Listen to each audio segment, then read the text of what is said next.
नमस्कार। आज हामीसँग हुनुहुन्छ विगत 15 वर्षदेखि पर्यटन क्षेत्रमा आबद्ध रहनुभएका क्यारोट होलिडेजका सञ्चालक सरोज प्रसाद पौडेलज्यू। सरोजजी, हजुरले हाम्रो कार्यक्रममा स्वागत छ। धन्यवाद। हाल नेपालमा पर्यटनका अवस्था कस्तो रहेको छ, यसको सम्भावना र चुनौतीबारे केही प्रश्न पारिदिनुहुन्छ कि? पर्यटन नेपालको एक अपरिहार्य हो। पर्यटनले नेपालमा धेरै रोजगारको सृजना गरेको छ। नेपाल एक हिमालय देश भएको कारणले पनि पर्यटन एक महत्त्वपूर्ण उद्योग हो। हाल अहिले नेपालमा सिजन चलिरहेको छ। सेप्टेम्बर, अक्टोबर, नोभेम्बर नेपालको पर्यटकीय सिजन हो र सम्पूर्ण अहिले यही समयमा ट्रेकिङ मौसम खुल्ला हुने भएको कारणले ट्रेकिङहरू जानेहरूको अहिले राम्रो बाक्लै उपस्थिति छ। अहिले प्रायःजसो विदेशी पर्यटक, इन्डियन चाइनिज छोडेर विदेशी पर्यटक, युरोपियन अमेरिकनहरूको धेरै एराइभल राम्रो छ नेपालमा ट्रेकिङको लागि। साथसाथै पछिल्लो महिना जेनजीको आन्दोलनले गर्दाखेरि छिमेकी राष्ट्रको पर्यटनमा अहिले केही खुकुलो छ। खासै त्यस्तो छैन इन्डिया तथा चाइनाबाट,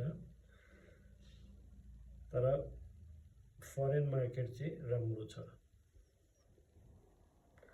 अब पर्यटनमा च्यालेन्ज भनेको अब त्यही हो, समयमा अब रोड एक्सेसहरू नहुनु, एसेसिबिलिटीको कमी।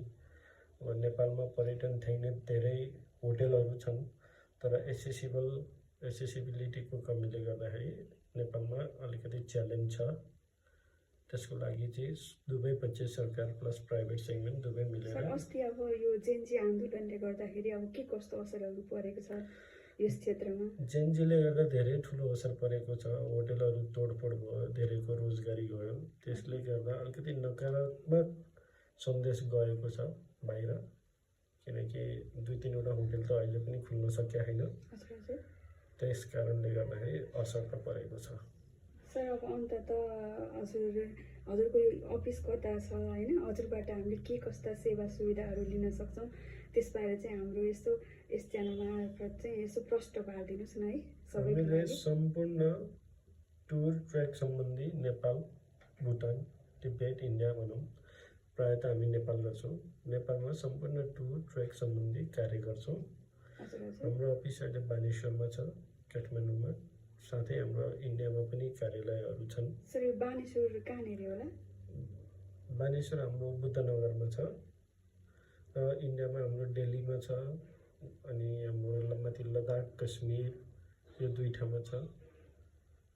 अहिले हामी प्रायःजसो इन्डियन गेस्टहरू ह्यान्डल गरिरहेछौँ, ल्याइरहेछौँ इन्डियन पर्यटकहरू। सर, फेरि पनि हजुरलाई हृदयदेखि नै धेरै धेरै धन्यवाद। यस्तो अमूल्य समय हाम्रो लागि छुट्याउनु भयो। धन्यवाद।